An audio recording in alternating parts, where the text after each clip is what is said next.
Hey everybody, Brian from Variable Traders here. It is the weekend, June, 22nd. Heading back to Vancouver on this cruise ship and had a good week here.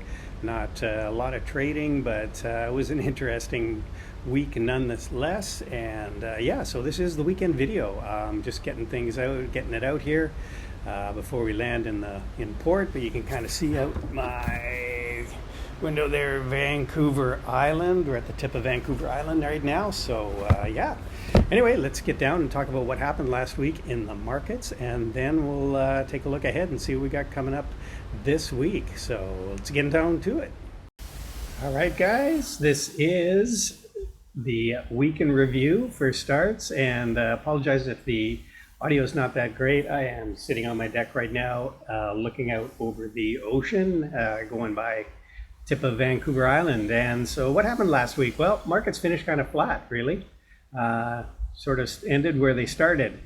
Conflict in the Middle East kept markets on edge. Fed rate decision on Wednesday. No rate movement as expected. But Powell did stress that there was still significant future uncertainty due to the tariff and trade effects, but consensus is still for 2 rate cuts later this year. And so there you can see where we finished the week. The only index that actually was up a little bit was the small caps, energy and financials. Of course, energy's with the uncertainty in the Middle East, energy's still catching a bid there. Financials were up a little bit on the week. Healthcare and materials, the biggest losers. And you can see here the 2-year and the 10-year Treasury down a little bit from previous week. Dollar bounced back, finished up this week, and Bitcoin still range bound in that sort of 104, 105 level.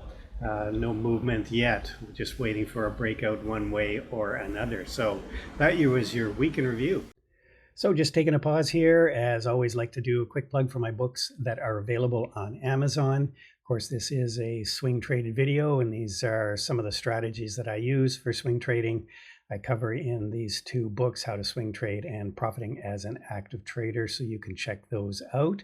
And also I've got an options trading book. My latest book came out and covers A to Z with options, and also some day trading options if you're interested, but swing trading, day trading, all the strategies that you can use to trade options. So they are available on Amazon in all 3 forms: hard copy, audio, and e-version. So check those out. And let's get back and take a look at some indexes. All right, let's take a quick run through on some of the indexes here. Here's your weekly indexes on the 2-year and 10-year treasuries. You can see here we're really just stuck in a range. Again, waiting for some more clarity on some data, whether inflation is going to tick back up, which will probably cause these rates to tick back up. But right now we're just sort of in hold, which I think is going to be the theme for the entire rest of these indexes here. You can see here the Dow on a weekly, again, for the last, I would say, 6 weeks, we've been trading in this very narrow range here. Basically, I think I'm going to be repeating myself, but you can see here the Qs tried to push up. It looks like a little bit of a double top there, pulled back on Friday, and again, we seem to be just banging our head on this all-time high here, trying to find a way to get through it, but there's just no buyers, and you can see the volume at the same time is dropping off. So dip buyers still supporting it, but again, no enthusiastic buying to push the market higher. Again, it's pretty the same comment on the SPY. Had a bit of a double top here. Might be rolling over this area that we're in right now, this moving average, and you can see here prior resistance. Prior breakout from resistance. So you can see this area here, what we're at right now, is fairly critical in terms of where we need to hold.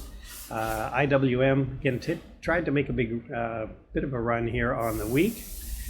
Did finish up from the prior week, but again, we seem to be stalling out here on the indexes. The fear index, the VIX, really not showing any signs of significant fear like we had back in April.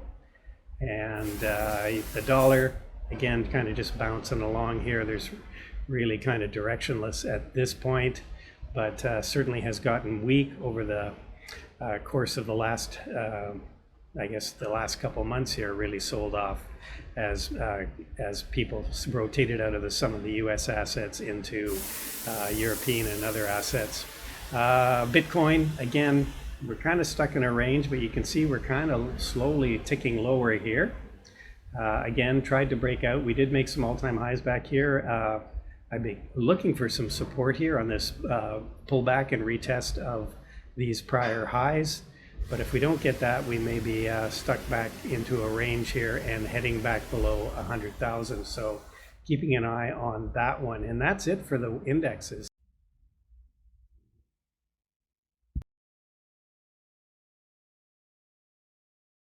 What I did last week, got out of my gold position. It just seemed like we put in a double top here, and we're sort of heading back down on RSI. So just got out of the rest of my my gold holdings there. As far as OKLO, I got involved again, and it's really started to sell off here in earnest, and so I got out of that position as well, kind of break even on that one, unfortunately. Didn't sell it when it really peaked. PLTR still holding some. It does look like it's flattening out here, and still have a little bit of that. And silver shares, I'm still holding some silver. I did sell a significant part of the position. We just got a really nice breakout here, and held it all the way up through here. So this was a really nice swing trade. Looks like it's kind of run its course for now. All these indicators, RSI rolling over, MACD rolling over, stochastics, probably heading back down, might even fill this gap here. So just holding a little bit left. I might even cut that when I get back on Monday, might even cut that position. So that's it for trades. Again, just traveling, so not doing a lot of trading, and I'm just watching some of the current positions I have. And I really don't have anything for next week because I haven't had a chance to do any research. So so that'll be it. Let's take things to the wrap here. All right, so wrapping things up for the week of June 23rd, let's take a look ahead at what we got here. There's your levels on the Dow, Q, SPY, and IWM. Not much has really changed from last week. And as far as economic events go, should be an interesting Tuesday. Powell's going to testify in front of the Finance Committee, and that should be interesting. Maybe give some volatility for the markets on Tuesday.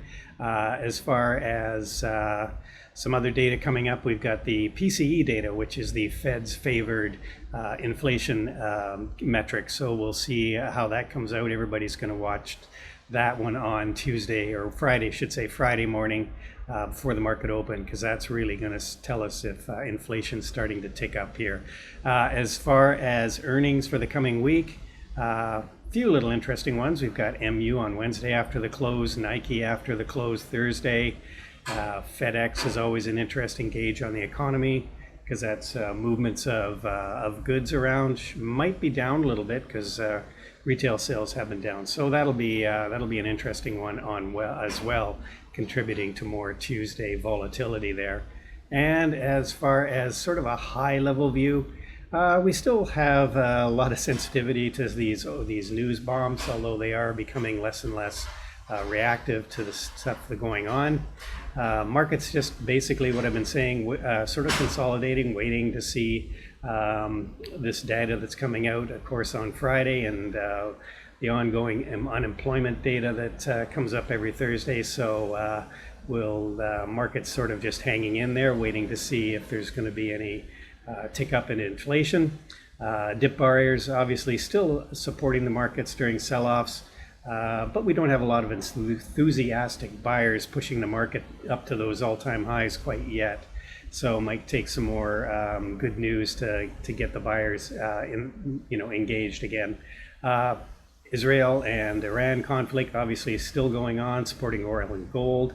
If we do get some kind of diplomatic progress and getting toward a ceasefire, maybe that oil and gold price that's got some premium priced in may drop down a bit. So that's it. I'll be back in the room Monday morning, and of course we will be, as usual, starting out 8 o'clock pre-market show, and of course trading on live on YouTube, as well as in the room with our members. So have a great rest of the weekend, everyone, and looking forward to getting back home It's been a great trip, but yeah, we'll hopefully see you all Monday morning. Bye for now.